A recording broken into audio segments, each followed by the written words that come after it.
personitas diversas, bienvenidas a Mi Mundo Diverso.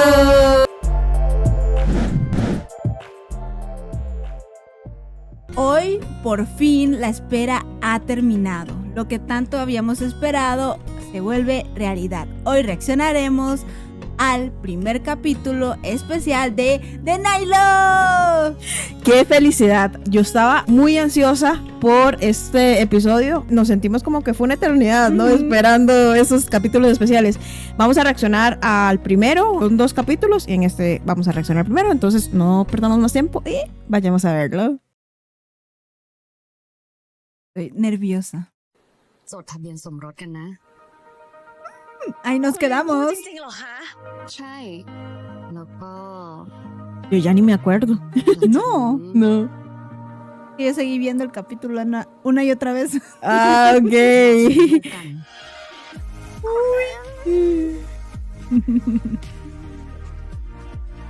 ¿En serio no te acuerdas? No, algunas cosas no me acuerdo, como eso último no. Chicos, recuerden que tenemos toda la reacción al capítulo de The Nice, bueno, a todos los capítulos de esta serie por el canal. Entonces, por si les gustan ir a verlos, ahí se los dejamos.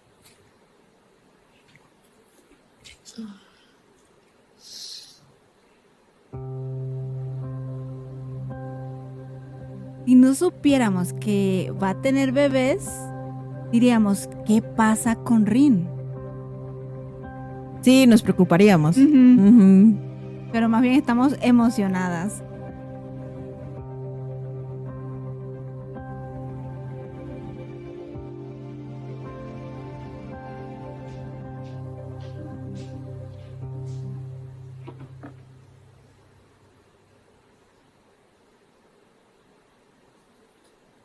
เดี๋ยวนะคุณไหมอันนี้อะไรคะคุณไหม ก็กะหรี่ปั๊บไส้ไก่เจ้าประจำของใหม่ไงคะบอสก็เคยทานแล้วไม่ใช่เหรอคะ ไม่ใช่ค่ะคือฉันหมายถึงว่า Tiene náuseas แปลกๆใกล้เสียแล้วหรือเปล่าคะ เอไม่น่าใช่นะคะใหม่เพิ่งซื้อมาใหม่ๆเพิ่งออกมาจากเตาเลยล่ะค่ะ คุณไหมคะแต่ฉันว่ามันใกล้เสียแล้วนะ เหรอคะบอสไหวไหมคะ คุณไหมคะกะหรี่ปั๊บกินแรงมากช่วยเก็บออกไปที ค่ะ ไม่ไหวค่ะ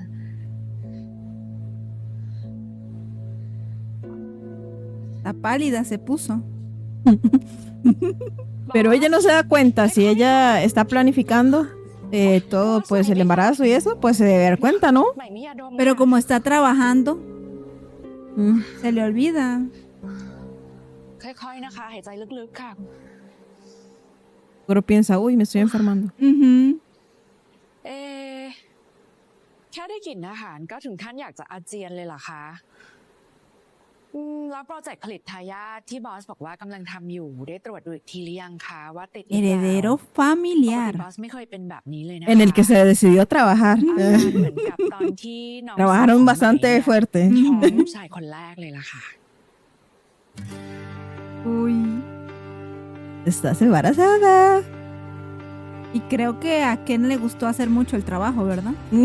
ถ้างั้นให้ Dice, en esta no me sale, en esta no me sale. Intentémoslo. Hasta que le salió. Hasta que le salió. ฉันเอาเอง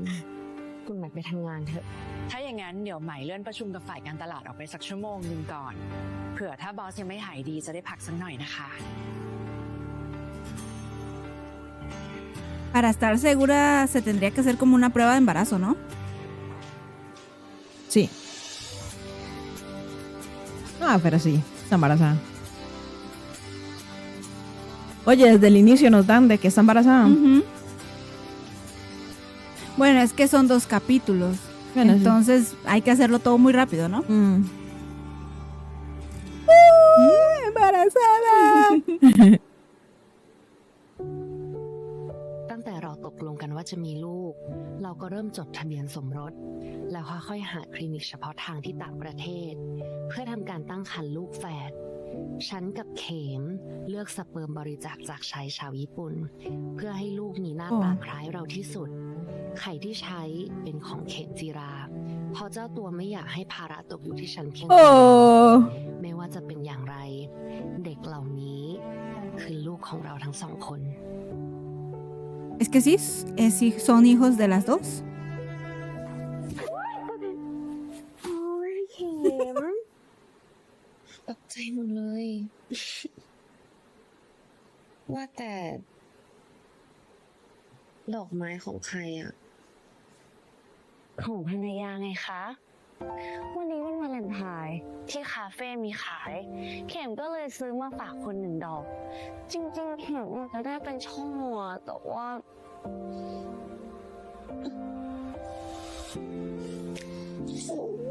ขอโทษนะ ฉันลืมไปเลยอะว่าวันนี้วันวาเลนไทน์ตอนนี้ไม่มีอะไรให้เธอด้วยอะสิ Claro que sí tienes un buen regalo. Una gran noticia. Bueno, le tiene 2 regalos. ไม่เป็นไรเลยค่ะ คุณดินไม่ต้องคิดมากนะ ไว้ตอนเย็นเนี่ย เราค่อยไปหาอะไรกินกันก็ได้ ขอบคุณนะ แล้วตามเข็มมา วันนี้มีงานจะสั่งอะไรพนักงานอีกคะคุณบอย เปล่าแค่ ฉันอยากได้กลิ่นสามี ชื่นใจจังแค่อยากได้กลิ่นสามีเองเหรอคะ แต่ว่าเข็มทำงานอยู่นะ เดี๋ยวจะหาว่าใช้ตำแหน่งสามี CEO แอบอู้งานหรอคะ แค่ฉันอยากได้กลิ่นเธอสัก5 นาที10 นาทีคงไม่มีใครกล้าว่าหรอก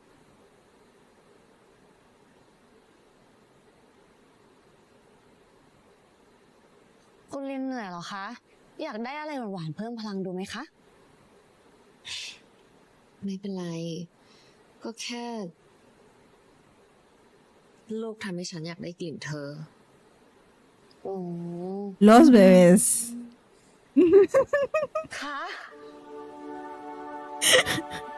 Hasta ahorita le vino. Le llegó la Se quedó. señal. แต่ว่า Te parece a mí. Mucho, mi amor. ตรวจแล้วเหรอคะ แล้วผลเป็นยังไงบ้าง เด็กๆติดไหมแล้วคุณเจ็บตรงไหนหรือเปล่า คุณโอเคไหมคะคุณลิน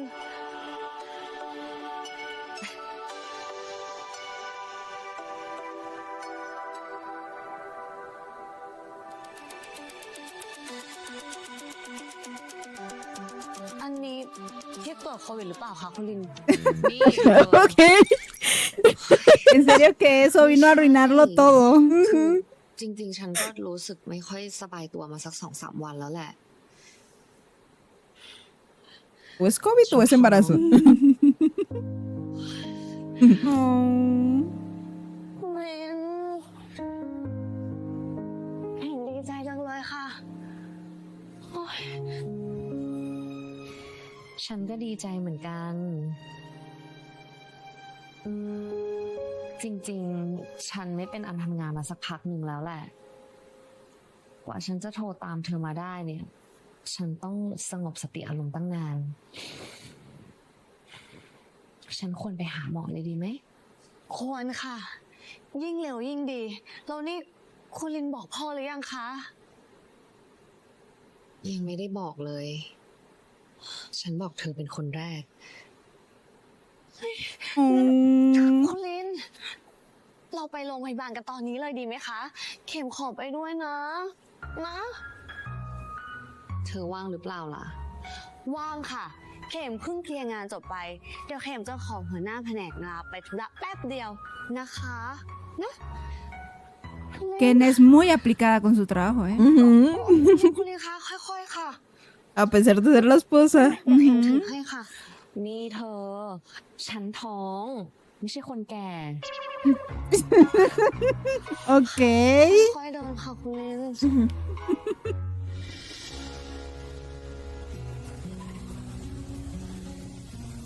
Ay, qué lindo volver a verlas, en serio. Pasó bastante tiempo, ¿eh? Sí.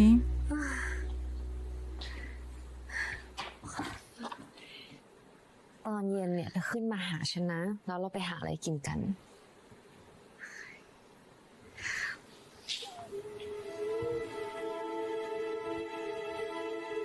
Ahora Ken no se va a querer separar ni un momento, toda pegajosa, como siempre. De hecho. Mira, mira. ไอ้ เข็ม ลุกขึ้นมาเดี๋ยวนี้ ลงไปนอนที่พื้นถ้ามันสกปรกเข็ม ก็เข็มดีใจเลย Ay, ค่ะ no. เข็มทำตัวไม่ถูกอ่ะคุณลินรอ Se nota จะมีลูกกันแล้วแล้วเข็มก็อายุเท่านี้เองอ่ะไม่รู้ว่าจะเลี้ยงเด็กได้หรือเปล่าคุณลินต้องช่วยเข็มด้วยนะรู้แล้ว Va a นะ tener 3 hijos. Eso mismo te iba a decir yo. ส่วนเรื่องที่เธอบอกว่า เธอจะมาหาฉันทุกๆชั่วโมงเนี่ย ฉันว่ามันเวอร์ไปหน่อยนะ ถ้าเธอว่างเนี่ยก็ค่อยมาหา แต่ถ้าไม่ว่างเนี่ยก็ไม่เป็นไร ห้ามอู้งานเด็ดขาดไม่งั้นเธอโดนฉันอบรมแน่ โอ้ อื ค่ะ ม เพียงนั้นเข็มขอเอาอันนี้ไปอวดทุกคนนะคะ La más feliz. Ujú.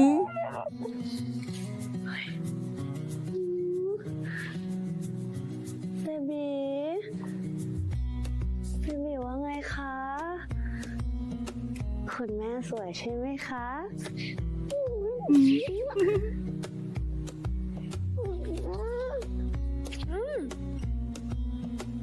แก้มฉันช้ำหมดแล้ว Qué lindas. อืม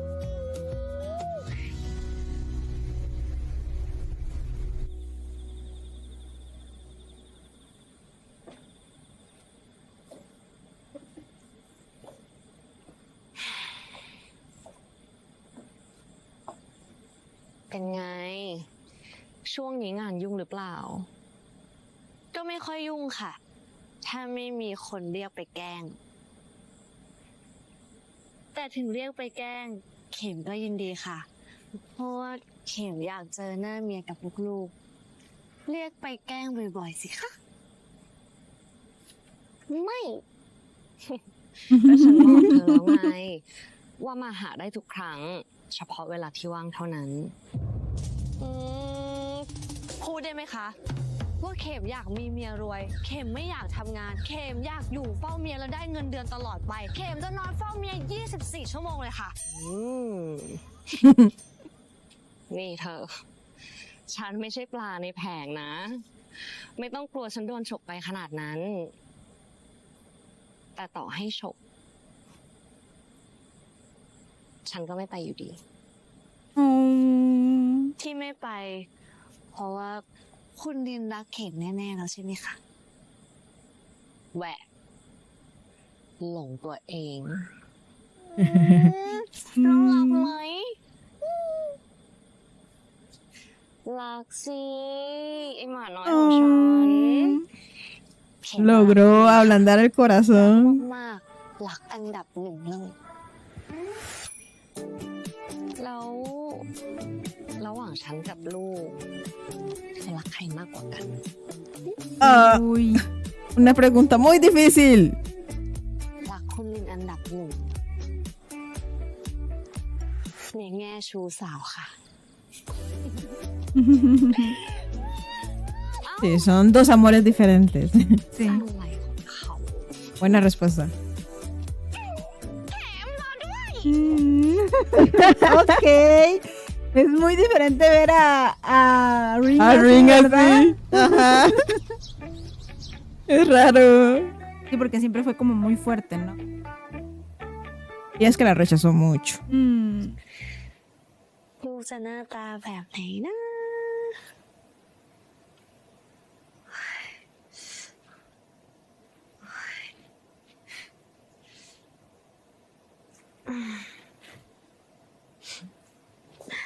Ya como que pasó el tiempo, ¿verdad? Ujú.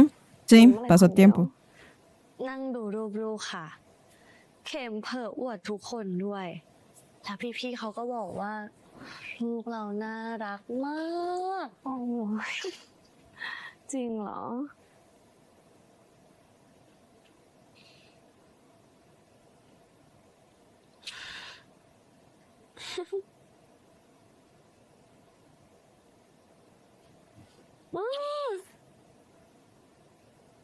นี่เธอฉวยโอกาสแอบจุ๊บฉันเหรอเนี่ย ก็คุณลินเก่งนี่คะ ¿Verdad que no hemos visto una GL en la que den como todo el proceso de embarazo? ก็เป็นเพราะเธอ Creo que no ไม่ใช่หรอที่ดูแลฉัน เธอดูแลฉันเป็นอย่างดี ทั้งดูแลแล้วก็ตามใจ แถมยังอยู่ในมาตรฐานที่คุณหมอกำหนดไว้อีกด้วย เก่งนะเนี่ย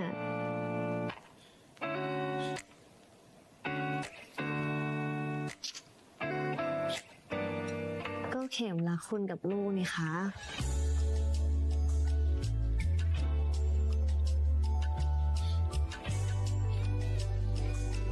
งั้น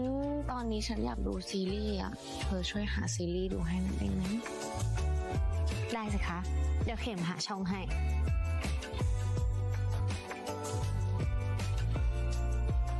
Sí, creo que esta es la primera, ¿eh?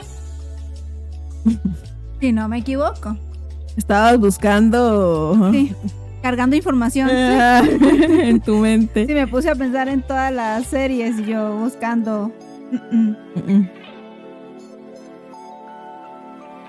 Que ya sea como el proceso de ellas dos. El proceso de embarazo. ฉันจะดูแลลูกของเราให้ดีที่สุด Y ya casadas, ¿verdad? Ujú.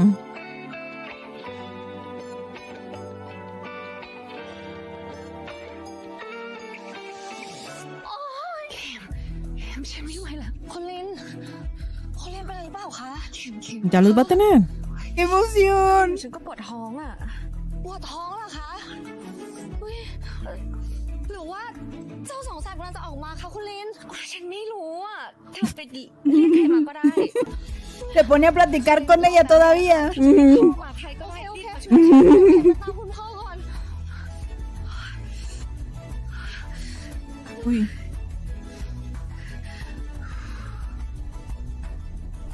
Por fin los vamos a conocer. หลานกำลังจะคลอดแล้วเหรอคะ ยังหรอกก็เข็มอยู่ข้างใน เดี๋ยวเรียบร้อยแล้วก็คงออกมา โอ้ยขอให้ทุกอย่างราบรื่นด้วยเถอะ สาธุ ขวัญลิน ค่ะ งานเธอเป็นยังไงบ้าง ก็ช่วงนี้ก็ดีนะคะ ไม่ได้เหนื่อยมาก แต่ก็ไม่ได้สบายมากค่ะ เธอจะว่าอะไรไหม ถ้าฉันอยากให้เธอลาออกจากงานประจำมาช่วยดูแลหลาน ค่ะ ๆฉันต้องหาพี่เลี้ยงมาช่วยดูแลเด็กเนี่ย แล้วถ้ามีใครสักคนที่จะไว้ใจได้ดีที่สุด ฉันว่าก็ต้องเธอแล้วล่ะ Sí, que la ฉันเอง contraté. ต้องดูแลบริษัท เขมเองก็ต้องทำงาน ส่วนรินน่ะไม่น่าจะดูแลเด็กทีเดียว2 คนไหว แต่ลินเองก็ทำงานประจำอะค่ะคุณลุง ในฐานะที่เธอเคยดูแลลูกสะใภ้ฉันได้เป็นอย่างดีนะ ฉันอยากให้เธอมาเป็นพี่เลี้ยงคอยดูแลเด็กๆจนกว่าจะเข้าโรงเรียน แล้วหลังจากนั้นถ้าเธออยากทำงาน ก็ค่อยไปทำงานที่บริษัทฉันแทน ฉันแค่อยากได้คนที่ไว้ใจมาช่วยดูแลหลานๆนะ Y su nuera cuenta como una niña grande. ลินจะช่วยคุณลินดูแลเด็กๆเอง A los 3.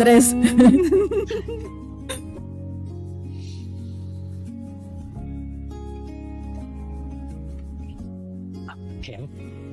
เป็นไงบ้าง ทุกคนปลอดภัยไหม ทุกคนปลอดภัยดีค่ะพ่อ เดี๋ยวคุณลินก็คงออกมา หลานคุณพ่อแข็งแรงมากๆเลยค่ะ หลานสาวออกมาก่อน จากนั้นก็ตามมาด้วยหลานชาย หน้า Oh. ตาเหมือนเข็มกับคุณลินมากๆเลยค่ะพ่อ เฮ้ย พอตื่นเต้นแล้ว กลับไปก็คงนอนไม่หลับถ้าอย่างนั้น เดี๋ยวเช้านี้พ่อไปใส่บาตรให้พ่อหนูดีกว่า งั้นเข็มขอไปด้วยคนนะคะ เข็มคงนอนไม่หลับอะค่ะพ่อ ไปสิ พี่ดีใจด้วยนะเข็มที่พี่เพิ่งคุยกับคุณลุงเองว่าเดี๋ยวพี่จะช่วยเข็มมาดูแลหลาน ขอบคุณนะคะพี่ลิน รอเจอหน้าหลานด้วยกันเลยไหมคะเดี๋ยวก็คงออกมาแล้ว พี่อยากเจอแล้วเนี่ย ตื่นเต้นมากๆ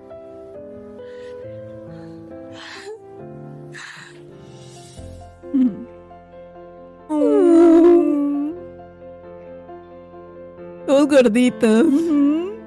Y bien grandes, ¿eh? Ujú. Ujú.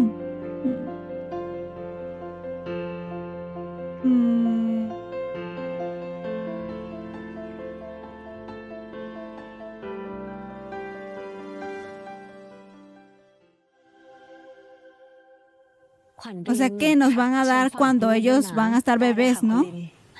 ฝากด้วยนะคะพี่ลิน Sí, ¿no? ได้เลยน้องเข็มขอบคุณค่ะค่ะ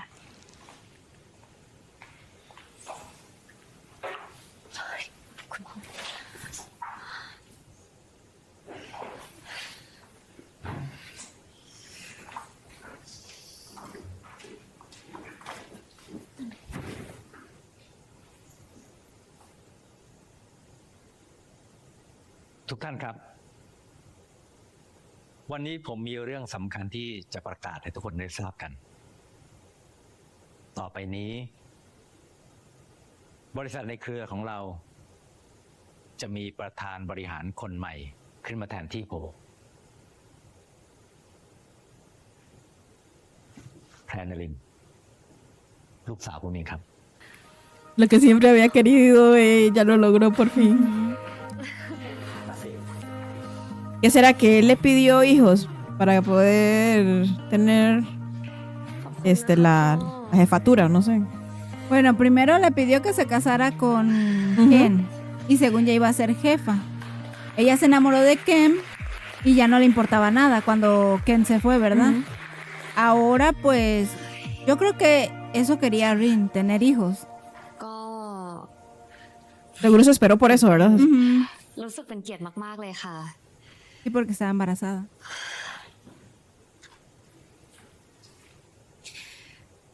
รินสัญญานะคะ ว่ารินจะตั้งใจทำงาน พัฒนาบริษัท รับฟังความคิดเห็น รับฟังความเห็นต่าง รินจะทำให้ทุกคนได้มีโบนัสทุกๆ3 เดือน ว้าว แค่นั้นนะคะรวมถึงพวกสวัสดิการอื่นๆด้วยค่ะ ไม่ว่าจะเป็นการลาพักใจ การลาผ่าตัดแปลงเพศ การลาเลี้ยงดูบุตร การลาหยุดวันเกิด หรือว่าการลาพอแฮงก์หรือว่าถ้าใครอยากจะลาไปหาศิลปินที่ตัวเองชื่นชอบก็ได้นะคะ แต่อย่างน้อยเนี่ยต้องแจ้งรินล่วงหน้า3 วันเป็นอย่างต่ำจะได้ไม่ ¿Dónde dejo mi currículum? ป่วยรินบ่อยๆนะคะ Creo que todas estaremos buscando dónde enviar currículum, sí. สิทธิพื้นฐาน Como que es un trabajo que se desea tener. Es un trabajo soñado ese. Por favor, Ring, contrátame. Hay que aprender tailandés. Solo eso me falta. Sí, es un requisito obligatorio. Un detallito chiquito ahí.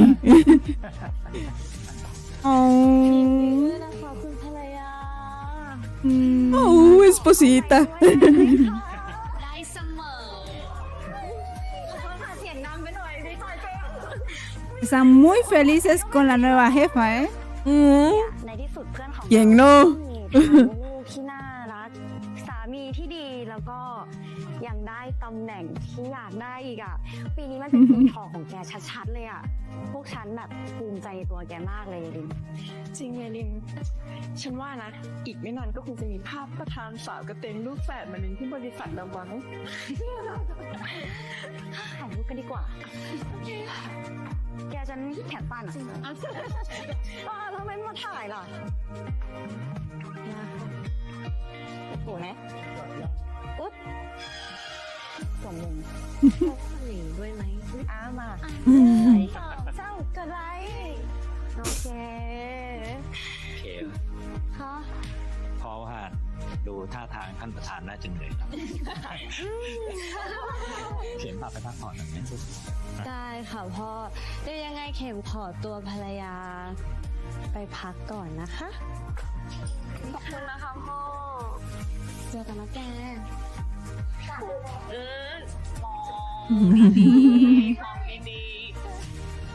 No sabía que las amigas trabajaban ahí con ella. Yo tampoco. Hasta ahorita me di cuenta. นี่ถ้าเมื่อกี้ไม่ติดว่าแขกในงานเยอะนะคะ เข็มอุ้มคุณลินไปแล้วเนี่ย อะไรของเธอเนี่ยเวอร์จริงๆเลย ก็เขา ข้างรักไงคะ คุณลินรู้จักหรือเปล่า ผู้หญิงอย่างคุณลิน ยิ่งอายุเยอะ ก็ยิ่งสวย เข็มข้างรักคุณลินมากขึ้นเรื่อยๆเลย Oh, Tiene razón. toda una conquistadora. ขี้ประจบจริงๆ เมื่อก่อนเนี่ย เธอยังว่าฉันแก่อยู่เลยนะ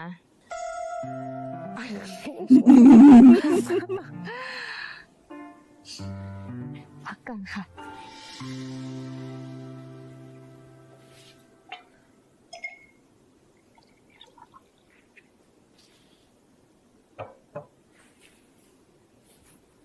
นี่ค่ะ คุณลินขอบคุณนะ พักสักแป๊บนะคะ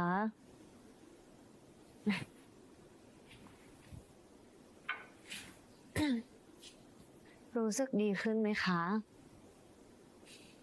ดีขึ้นนะ ฉันแค่รู้สึกเหนื่อยนิดหน่อย เมื่อวานก็ยุ่งกับงานที่บริษัท กลับมาก็ต้องเลี้ยงลูกอีก นี่ เดี๋ยวผ่านวันนี้ไปได้เนี่ย ทุกอย่างก็จะกลับมาเรียบง่ายเหมือนเดิมแล้วนะ งั้นคุณลินพักสักแป๊บนะคะอุ๊ย แต่ว่าลูกต้องได้กินนมนะ ไม่รู้จะงอแงกันหรือเปล่าอ่ะ พักสักแป๊บไม่เป็นไรหรอกค่ะ ไม่เอาค่ะสับตรงนี้ได้ไหม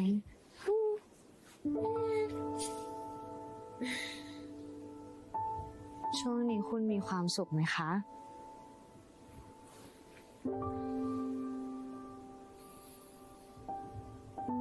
มีสิ มีมากๆด้วย เธอกับลูกทำให้ฉันมีความสุขมากเลยนะ ถึงฉันจะเหนื่อยนิดหน่อย แต่ฉันก็มีความสุขมาก No sé si te pasa, pero siento como que habla mucho de felicidad y así, siento como que algo malo podría pasar. Sí, es que es como que ella está muy sentimental, คุณ siento. ลินเก่งมากๆเลยค่ะ Por favor, que no pase nada malo. ไว้เข็มจะช่วยคุณ Sí. มากกว่านี้นะคะ Porque te imaginas que nos dejaran como con algo un poquito más profundo, o me gustaría. ๆ มีคำถาม ว่ายังไงคะ ก็จริงๆ คำถามพวกนี้ฉันเคยถามไปแล้ว ตอนที่ลูกยังไม่คลอด แต่ตอนนี้ลูกคลอดแล้ว ฉันก็เลยอยากถามเธออีกครั้ง ว่าระหว่างลูกกับฉันเธอรักใครมากกว่ากัน Oh. ¿Qué tanto pregunta?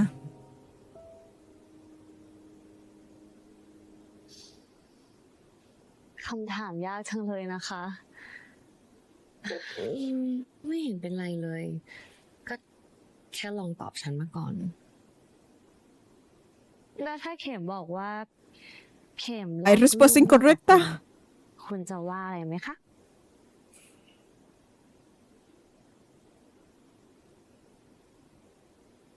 แล้วถ้าเข็มบอกว่า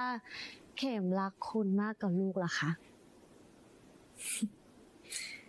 ก็แล้วแต่เธอสิ Ujú.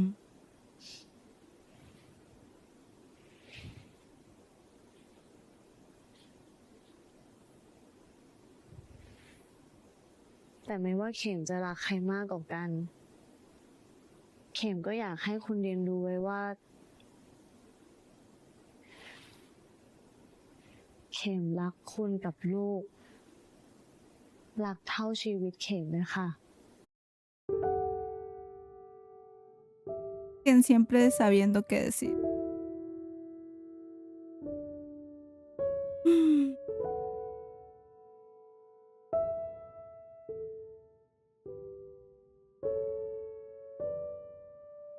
¿Ves que se siente como algo triste, como que algo va a pasar y me preocupa? เขาก็หาว่า ¿Sabes? Siempre cuando yo estoy feliz en cada serie, siempre dices eso.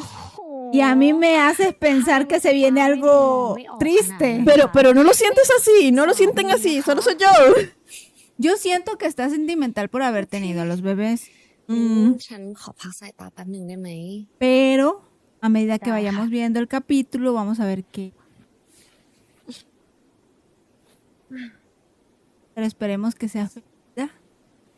Mm. Son 2 capítulos. 2 capítulos que espero que sean felices. เข็มคะ Es que parece como que se va, ¿verdad? มาก Ujú. Ay, ห no. รือเปล่า Como que solo tuvo a los bebés y ya. Como una despedida ahí, siento. เข็มก็รักคุณกับลูก รักมากเท่าชีวิตเข็มเลยค่ะ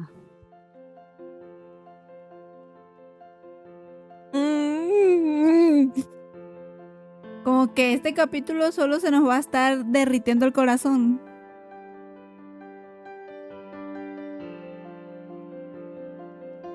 Mucha ternura.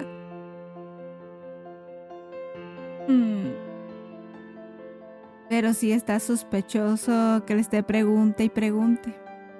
Sí, así está el capítulo, como que algo podría pasar. Por favor, no. No, ojalá que no.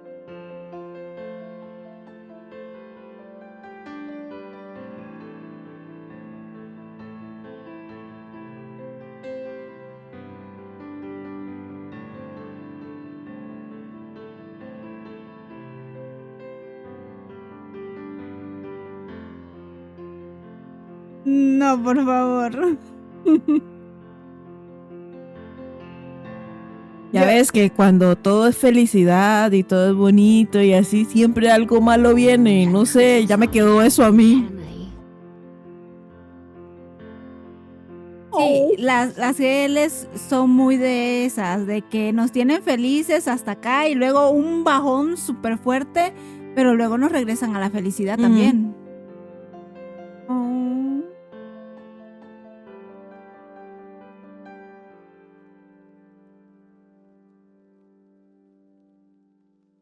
También es como que ella lo tiene todo, ¿no?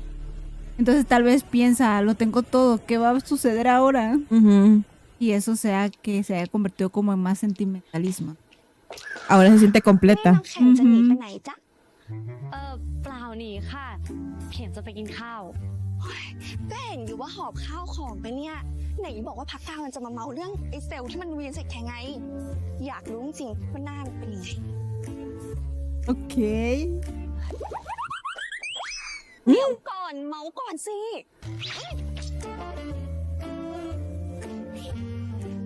คืองี้พี่หงลุกขึ้นก่อนค่ะลุกขึ้นก่อน สารภาพก็ได้ค่ะ เข็มอยากจะไปกินข้าวกับคุณภรรยาค่ะ แล้วก็อยากเจอหน้าลูกด้วย ส่วนเรื่องเซลล์อะไรอย่างเงี้ย เดี๋ยวเราค่อยเมาตอนเข้างาน เพื่อพี่เจกับพี่บอลลูนเขาอยากรู้ Ah, ด้วย para la hora เราสอง laboral. คนมันไม่ได้อัธรสหรอก เออไปก็ไปอย่า No la deja ir con su esposa. ให้ด้วยนะคะ ได้เลยค่ะเจอกัน No, es que no sabía que iba con ella. Ujú. Qué bien que ella como que se volvió buena.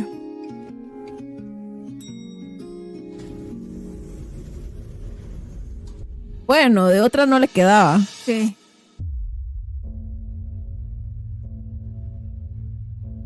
Ay, no. ¿Se hará realidad lo que tú estás diciendo? Tengo miedo. ¿Qué pasa? ¿Qué pasa? Oh.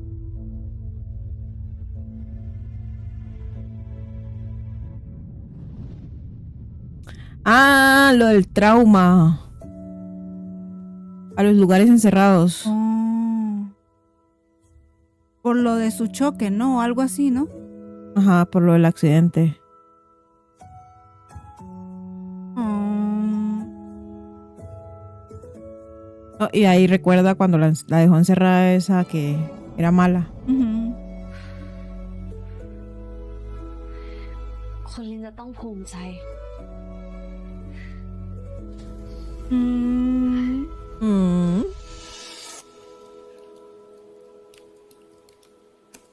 Y ahora, Rin, ¿qué haces aquí?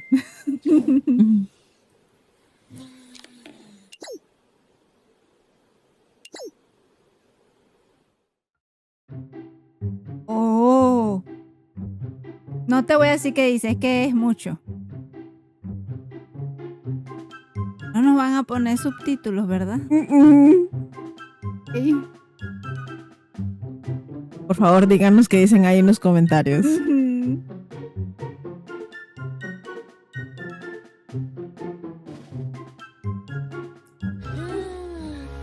Nos lo imaginamos. Pero creo que son las amigas. Ujú.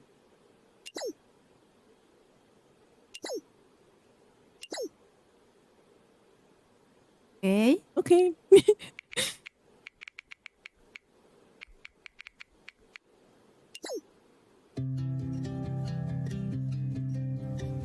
Ni el del ring sabemos.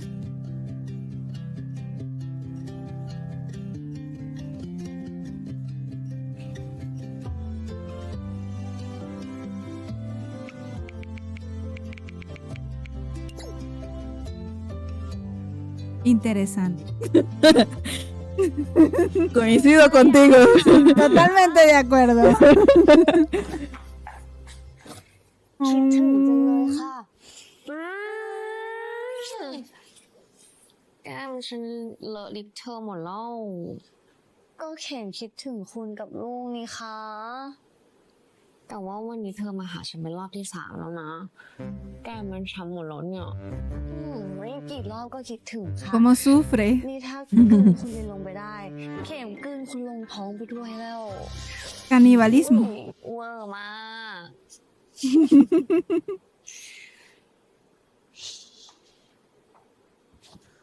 Oye, esos bebés pasan durmiendo todo el นี่ tiempo. ลูกๆงอแงไหมคะกวนคุณทำงานหรือเปล่า ก็ไม่ค่อยนะ ลูกเราเรียบร้อย เธอก็รู้นี่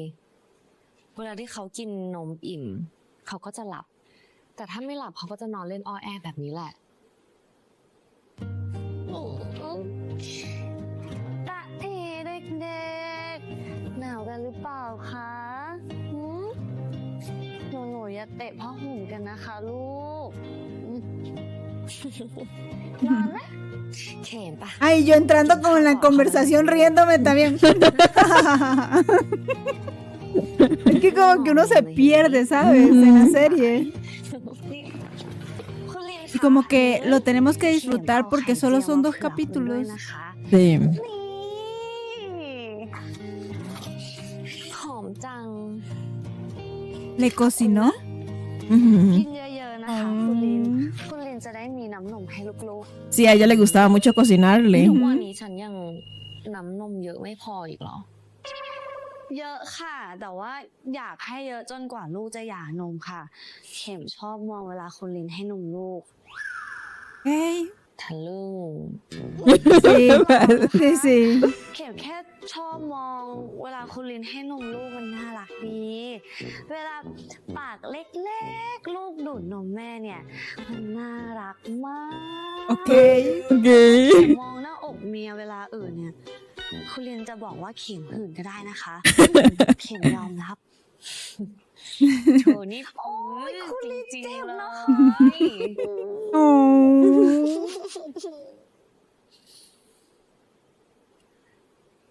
เข็ม ค่ะ วันนี้เราไปกินข้าวข้างนอกกันไหม ฉันฝากลูกไว้กับขวัญลินแล้วอะ อืมวันครบรอบแต่งงาน ใช่ไหมคะ ใช่ เราไปหาอะไรอร่อยๆกินที่ตลาดนัดดีไหม ฉันอยากลองใช้ชีวิต ตอนที่เธอเด็กๆบ้างอะ ได้ค่ะ เดี๋ยวเข็มจะพาคุณลินย้อนวัยเอง Oh. O sea, la vida de pobre. Ok. Yo no había entendido eso, pero ดู ok. แลหน้าที่เนี้ย ไปจัดการเลย ระวังเข็ม กลิ่นใช้ได้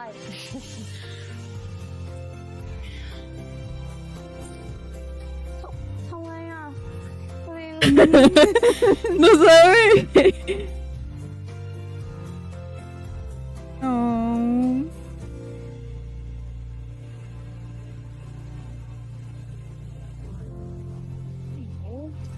ที่นี่ของกินเยอะมากเลยอ่ะ เดี๋ยวคุณลินนั่งจองโต๊ะไว้ก่อนนะคะ เดี๋ยวเข็มไปซื้ออะไรให้คุณกิน รอตรงนี้นะไอเข็มมา รีบมานะ Qué lindo ahí, ¿verdad? Muy bonito.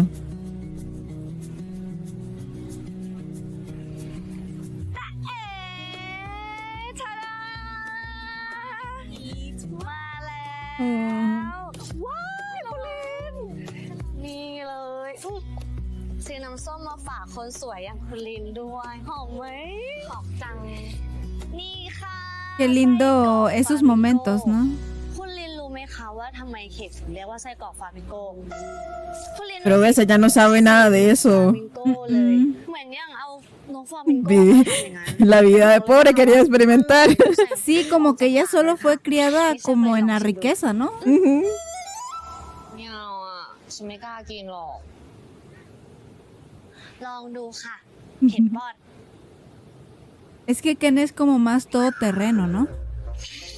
Es que ella no es rica. No, ¿No? yo pensaba que sí. Porque su papá era amigo del papá de Rin. Pero amigo nada más. Pero luego fueron a la misma escuela. O internado, algo así. อร่อยจริง Volveré a ver la serie. ชอบไส้กรอกฟลามิงโกเหรอคะ ชอบเธอ Uy, qué ฉันชอบไปทุก linda. ที่อ่ะที่มีเธออยู่ด้วย Eso es amor. เข็มก็ชอบค่ะอ๋อเข็มครับเดี๋ยวฉันมานะ รอตรงนี้แป๊บหนึ่งคุณจะไปไหนคะ เดี๋ยวฉัน เดี๋ยวฉันมา เธอรอตรงนี้นะ นั่งลงก่อน กินรอฉันอยู่ตรงนี้เดี๋ยวฉันมา โอเค เผื่อให้ฉันด้วยนะ อย่ากินหมดนะ คุณเลนรีบกลับมานะคะ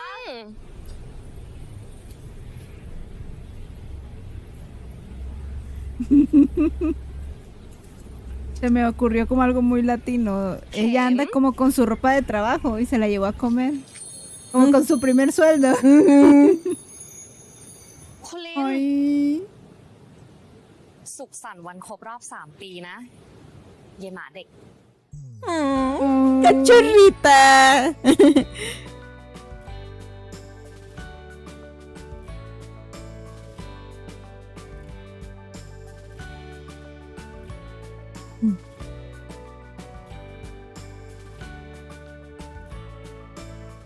นี่เธอ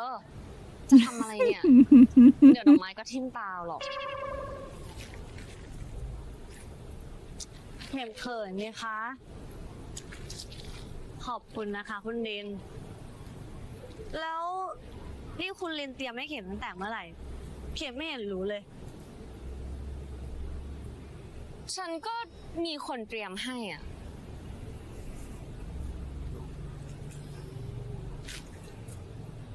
คุณลิน Los mensajes creo que eran de eso. เดี๋ยวเอาดอกไม้วางไว้ก่อนไหม Las amigas les ไม่ ayudó. วางค่ะ Ujú. Sí, ayudaron a la Rin. Mm, Como que no podía hacerlo sola, ¿verdad? mm. No, porque está cuidando a los bebés. Todo el día. Ah, sí. Es verdad.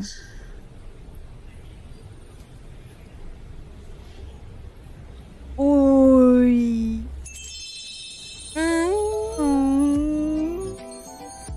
Las mismas flores. Sí. Piensan igual, creo. ทำอะไร คนมองหมดแล้วลุกขึ้นลุกขึ้น Eso es มาดีๆ mucho de almas gemelas, ใช่ ¿eh? ค่ะ Mm. เข็ม Ay. จีลาทำไมพูดเสียงดังแบบนี้เนี่ย คุณลินที่สุดในโลก No. Si ya hiciera eso, ya estarías roja como un tomate. Sí. ฉันก็รักเธอเหมือนกัน ¡Qué hermoso! Muy bonito.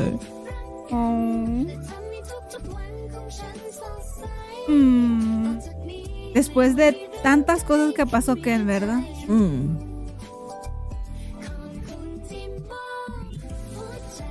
Fue difícil de conquistar al Ring, ¿eh?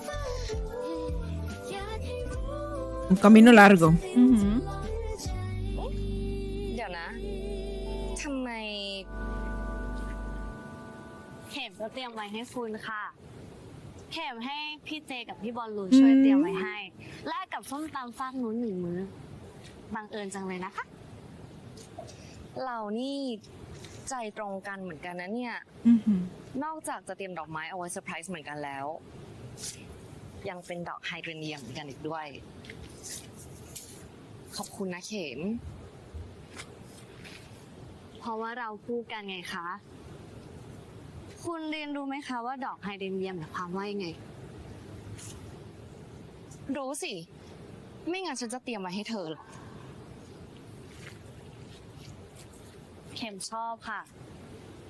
คุณลินก็ชอบมากเหมือนกันใช่ไหมคะ ใช่ ฉันชอบมาก ถึงสถานที่มันจะไม่ค่อยโรแมนติก เพราะว่าเข็มมีความสุขที่สุดที่ได้อยู่กับคุณนะคะ ฉันก็เหมือนกัน แต่ฉันว่ามันก็ดีออกนะ มีพยานรู้เหตุความรักของเรา2 คนตั้งเยอะแยะ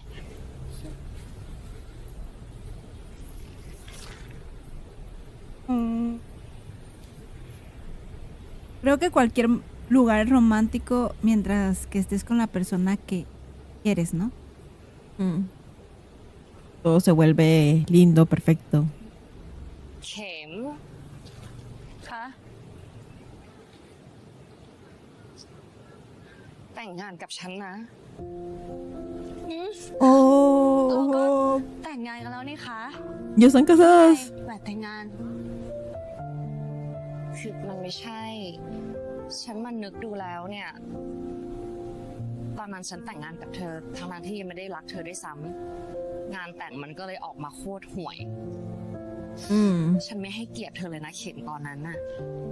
รูปคู่ดีๆก็ไม่มี ถึงมีมันก็จำใจถ่าย ตอนนั้นฉันจูบบ้าอะไรก็ไม่รู้อ่ะ แต่ตอนนี้ฉันกล้าพูดได้เต็มปากเลยนะ ว่าฉันรักเธอมากๆ Te lloras. เข็ม คะ แต่งงานกับฉันนะ Oh. Acepto. คุณลินจะแต่งเมื่อไหร่คะ20 เดือนหน้า มันจะกระทันหันไปไหมอ่ะทำไมอ่ะ เธอไม่พร้อมเหรอ คือใจพร้อมค่ะ แต่ว่า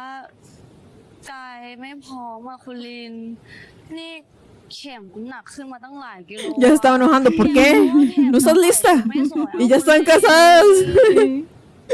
Es que ahora sí lo van a hacer ฉันจะบอก real, con sentimientos de amor. กำลังใส่ชุดแต่งงานสวย สวยกว่าตอนแต่งครั้งแรกอีก เชื่อฉันสิ พูดแบบนี้ แปลว่าหลงเสน่ห์เข็มตั้งแต่ครั้งแรกแล้วใช่ไหมคะ Ah, sí, porque dijo que la estaba ไม่ mirando. รักเข็ม ไม่ชอบเข็ม คุณลินชอบเข็มนิดหน่อย แต่ว่าคุณลินปากแข็ง อือหือ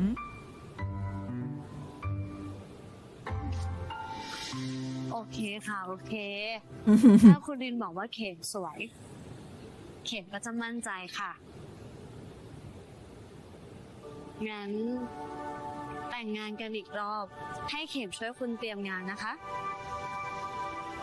เผื่อว่าคุณแม่ลูกอ่อนจะได้ไม่เหนื่อยไปมากกว่านี้ ขอบคุณนะ Linda.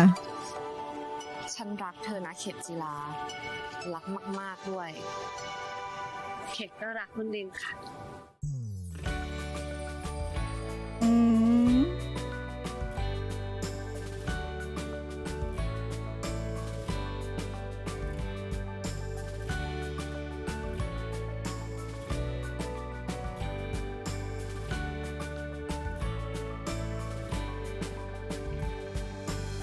Uy, ¿qué será eso? Está curioso. Se ve rico. Como papas, ¿no? ¿Verdad que sí? Mm.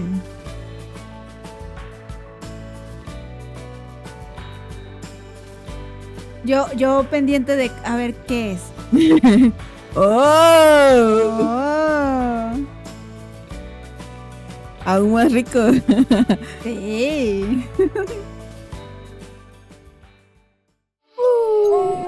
¡Qué hermosas fotos!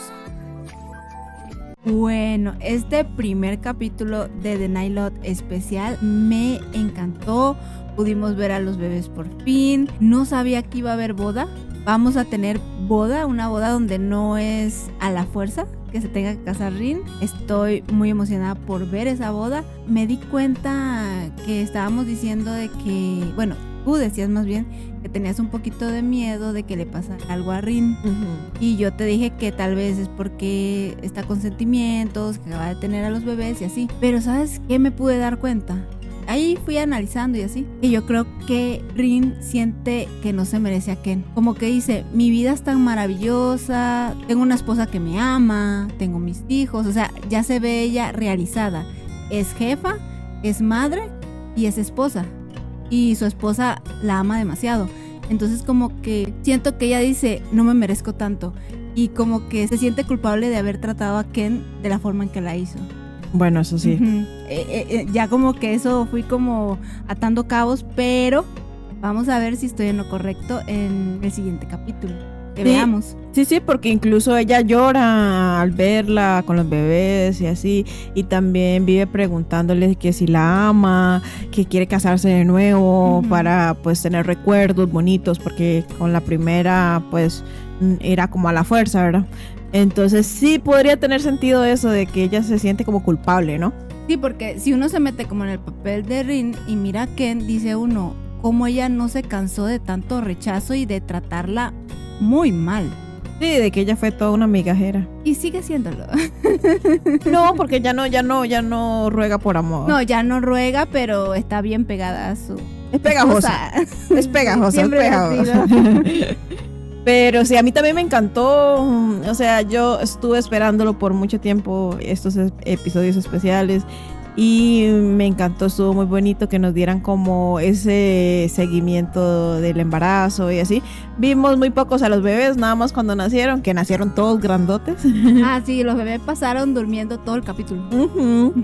Esperemos que en el próximo episodio podamos verlos ya más grandecitos y con más interacción, porque es muy bonito ver niños en una serie. Me gusta mucho, entonces esperemos poder disfrutar de eso y esperando con ansias el próximo. Bueno, personitas diversas, es su turno de comentarnos qué tal les pareció a ustedes este primer capítulo especial de The Night Love. Nos gustaría mucho saber sus reacciones, igual si estaban con muchas ansias esperando este episodio, todo eso nos gustaría saber, así que pueden comentar acá abajo en los comentarios y los vamos a estar leyendo. Y si les gustó este episodio especial de The Night Love, nos ayudaría mucho si comparten este video, se suscriben y dan like. Sí, y también recuerden tocar a la campanita para que YouTube les notifique cuando subamos el próximo episodio. Y por aquí les estaremos dejando todas las reacciones a The Night Love. No se la pueden perder, vayan a verlo si todavía no lo han visto porque está muy buena. Y nos vemos en el próximo episodio, no se lo pueden perder. ¡Adiós!